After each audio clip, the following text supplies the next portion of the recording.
തീവ്ര വോട്ടർ പട്ടിക പരിഷ്കരണത്തിൽ സമയപരിധി നീട്ടി. ഫോമുകൾ തിരികെ നൽകാൻ 11 വരെ സമയം. കരട് പട്ടിക ഡിസംബർ 16-ന്, അന്തിമ പട്ടിക ഫെബ്രുവരി 14-ന്. കേരളം ഉൾപ്പെടെ 12 സംസ്ഥാനങ്ങളിൽ സമയപരിധി ബാധകം.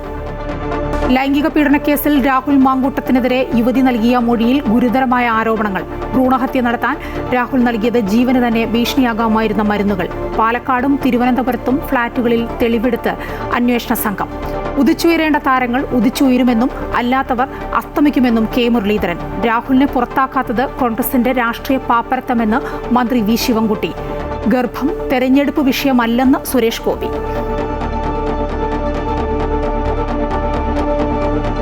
ശബരിമല സ്വർണ്ണക്കൊള്ളയിൽ ദേവസ്വം ബോർഡിനെതിരെ തന്ത്രി കണ്ഠരര് മഹേഷ് മോഹനരുടെ മൊഴി. ദ്വാരപാലക ശില്പത്തിന്റെ പാളികൾ കൊണ്ടുപോകാൻ അപേക്ഷ നൽകിയപ്പോൾ അനുമതി നൽകി. ഗോവർദ്ധനെയും പോറ്റിയെയും പരിചയമുണ്ടെന്നും ഗോവർദ്ധന്റെ ജ്വല്ലറിയിൽ പോയത് ഭക്തന്റെ ക്ഷണപ്രകാരമെന്നും തന്ത്രി. പോലീസ് കസ്റ്റഡിയിൽ യുവതിയെ പീഡിപ്പിച്ച കേസിൽ വടകര ഡിവൈഎസ്പി ഉമേഷിന് സസ്പെൻഷൻ. ആഭ്യന്തര വകുപ്പിന്റെ നടപടി പോലീസ് പദവി ദുരുപയോഗം ചെയ്തെന്ന് ചൂണ്ടിക്കാട്ടി. ഉമേഷിന്റെ ഭാഗത്തു നിന്നുണ്ടായത് ഗുരുതര കുറ്റകൃത്യമെന്ന് ആഭ്യന്തര വകുപ്പിന്റെ റിപ്പോർട്ടിൽ. ഡിറ്റുവ ചുഴലിക്കാറ്റിൽ തമിഴ്നാട്ടിലെ തീരദേശ മേഖലയിൽ കനത്ത മഴ. 3 മരണം, 2 ജില്ലകളിൽ റെഡ് അലർട്ട്. ചെന്നൈ ഉൾപ്പെടെ 7 ജില്ലകളിൽ ഓറഞ്ച് അലർട്ട്. നാഗപട്ടണത്തും മയിലാടുംതുറയിലും വ്യാപക കൃഷിനാശം. വേദാരണ്യത്ത് 9000 ഏക്കർ ഉപ്പുപാടം വെള്ളത്തിൽ മുങ്ങി.